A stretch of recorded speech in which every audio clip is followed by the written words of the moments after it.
he made some big shots for us. And I think, you guys kind of asked me before the game, if I'm worried about the way he shot in game one. And as I always tell our guys, if you're taking the right shots, I never worry, make or miss. And you've got to make sure you continue to take that shot, take it with confidence. And I knew he'd come back and bounce back at some point. And he did. He was very confident tonight, stayed aggressive, even through some misses. Brad made some big plays for us coming down the stretch. Much stronger overall game from Wall tonight. What did you see from him? Same thing. No, it's that exact same thing. You're not going to have the greatest game every night. And all you have to do is, I told him the same thing. I told both those young guys yesterday on our day off, I want you guys coming out playing with great confidence. I don't want to see any hesitation. That's what the response was. But John's that way. I don't ever really have to worry about John from a confidence standpoint. John believes each and every night he's going to come out and play great. 14 of their last 16. Wow. They did win Game 6 there last year when they knocked the Hawks out. Molly Sullivan working on the post-game report. Paul, Frank Vogel told us pregame, faith is believing in what you can't see. You held the Hawks to 33 points there in the second half. What did you see from your team? Man, we just really locked into the, our game plan. We really wanted to make it tough for the guys that hurt us in game one. Teague, Millsap. I thought we just did a great job of battling them, and we just scrambled all night. Against this team, you got to scramble. You were ready for that Teague assignment after the Final Horn Saturday, but you said it can't be just one guy. It's got to be a team approach. Talk about your execution and how that improved here tonight. Yeah, we did a great job of it. Everybody just locking in. He's so quick. I thought everybody did a great job of being behind me. They were constantly talking to me, letting me know if I could push up on them. How do you not let this game completely swing the momentum? We don't let it swing the momentum because, we did the same thing. It was tied at halftime first game, then we jumped out to a big lead. So now we're going home in front of our fans. So, we're still confident. What Indiana team is going to show up in Atlanta Thursday?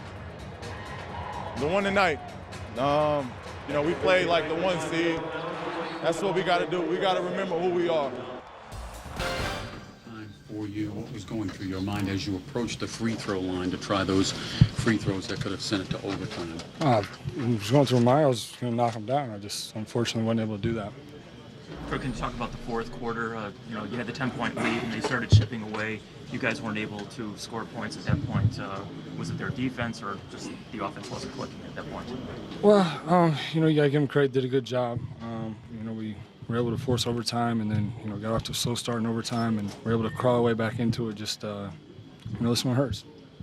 You guys are in a hole, obviously, going 0-2 over to their place. What are your thoughts going forward? Got to get game 3. Coming into this game, you knew that you had to produce more offense. DJ Augustine did a fantastic job for you guys in that department tonight. Yeah, he did. He's been doing that for us all year, and he knew he was going to bounce back with a really big game. He did that. But, more importantly, we're struggling to stop him at times. So, we got to figure it out. How long will this stick? Well, certainly an up-and-down game for you, DeMar, and then clutch down the stretch. What happened there in the final couple moments? That's my job. My team need me to come through in the clutch, and I gotta show up, and that's what I did. How about Amir Johnson, big in the fourth quarter after sitting out the fourth in game one? That's what it's all about, man. We're resilient. We forget about the past, and we ready whenever guys' names called, and that's us. You guys have won tight games against Brooklyn in the past. This is nothing new, but how much confidence does this give you heading back to Brooklyn? It's real big. We know we can beat them. We gave away a tough game the first game. We played bad. We understand what we got to do now to win. Can't have fourth quarters like that. 36 points, that's too many points for anybody. Preschool, Little League, YMCA, Raptors, too many points. And fourth quarter's, supposed to be our best quarters for us defensively. But I don't think we played our best basketball, but on the road, hostile environment, still having a chance to win, I take it. Well, when you're on the road, one thing you want to do is try to get one on the road, try to, get home court advantage, and that's what we did. So now we just got to take care of home. It's going to be a rowdy environment, and like it should be. I don't know if you can say F Brooklyn and then come into Brooklyn, so we're about to see what it's like. They're on the hood of my car. They're like 1, 2, 3 right on the car, the way players do license plates. Like that Dodge Hemi used to have that thing right on the top in the 60s. I've got 3 of those right on the hood. Tough loss. Frustrated, just looking back on plays, thinking about things we could have done better. Just really frustrated, but it's the first one to 4. So we're not going to back down. We feel like we let 2 games go at home, but we know that we're capable of winning on the road. So we're not happy with the results, down 0-2. We're a resilient group. Come back and keep fighting. Given that you've lost fourth quarter leads in both losses, how demoralizing is that? Demoralizing? No, it sucks. I hate losing. Everybody in this team is giving everything that they have. Just disappointing, both times we had leads and we let them slip away. I feel like they hit big shots, big shot after big shot. You got to give credit when credit is due. They're playing at a high level, and we'll be all right. Well, guys, I'm here with Dwayne Wade. And Dwayne, we've seen already just a few days into the playoffs, so many home teams losing. How keyed in are you guys to make sure that doesn't happen to you in Game 2? Well, we're very focused. We understand, especially, when you're able to get home court, you're able to get the first 2 games at home, you need to take care of business.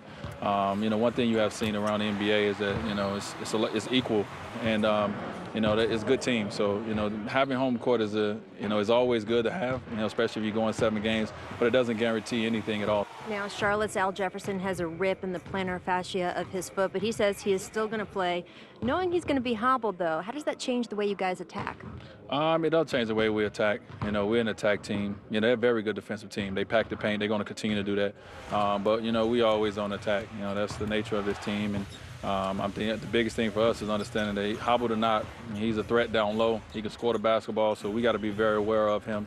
At this time of the year, it's unfortunate that he got the injury, but a lot of people got certain things going on. And if they on that court, they on that court. So, we got to attack him like he's 100%. And you should know your health has been a major storyline all season. Yeah. Take me through how you felt in Game 1, the first minute, and then for the rest of the game. Well, I think, as it has been pointed out, a lot of us was gassed, that first minute. It's just, you're so excited about, this opportunity, this moment of playing in the playoffs.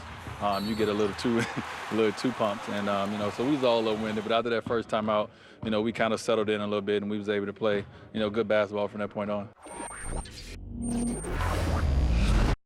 It was anything but smooth sailing for the Spurs in Game 1. They overcame a late 10-point deficit to take the win, but despite the seeding, they're not expecting their in-state rivals to go away quietly. I wouldn't call it a wake-up call, but it's like, okay, playoff start. It's not going to be easy. It's not because it's 1 against 8. We've seen upset before in the past, and so we just got to be ready. It's not going to be easy for the rest of the season anyway. They're both, really solid teams, and every game is going to be a fight like that. We were fortunate to get some stops down the stretch. They missed some shots, and that's the way the game went. So, Wednesday night, it'll be a totally different animal. Each game is very different. It was a tough game. Like I said, you have to give a lot of credit to the Mavericks. It was a tough first win, and I know they're going to come back strong in Game 2. And we know we have a battle. We know that they're a very good team. Good news for the Spurs both on and off the court. After knocking knees with Monta Ellis, Tim Duncan is good to go for Game 2. And Manu Ginobili celebrating more than just a Game 1 win. He and his wife welcomed their 3rd son, Luca, early on Monday morning. Well, guys, here in Houston, both the Rockets and the Blazers did practice today. We got a chance to sit down with LaMarcus Aldridge and James Harden. And Aldridge told me that despite being up 1-0, the Blazers will continue their underdog mentality. Meanwhile, Harden says Game 1's loss is completely on me. I don't know if it was just being excited. I was shooting a lot of shots that I don't normally shoot. Way too many three-pointers. We play better when I'm attacking. I'm getting to the basket. That's opening up every opportunity for my teammates as well, for me to make plays and do a lot of good things with our offense. So I got to be more aggressive as far as playing downhill. Will Barton, I put him to the side. He's like, man, go ahead and go get 50 points and 20 rebounds. I was like, what do you mean? He's like, hey, look up. And I looked up, and I think I had like a 42, 44. I was just like, I didn't even realize that I had that many points because I was so locked into the game that I wasn't looking up at the score. It was just a crazy night. It was, one of those nights where everything just kind of goes your way. Dwight talked yesterday about y'all working on different things to work on LaMarcus. Yeah, we're going to do some stuff differently. Can you talk about He that? was right, huh? He said he may be guarding him a lot more. Like I say, we'll do some stuff differently. If you watch the game, you'll find out what it is. Well, I expect a full report after. I'm not going to tell you what we're going to do. We're going to do some stuff different. The guy had 46. I would hope we'd make a couple changes. And good news for Rockets fans. Patrick Beverley has practiced in full for the last 2 days. He will be available for Game 2 in what appears to be an early series must-win for the Rockets before they head to Portland. EJ, back to you in Atlanta.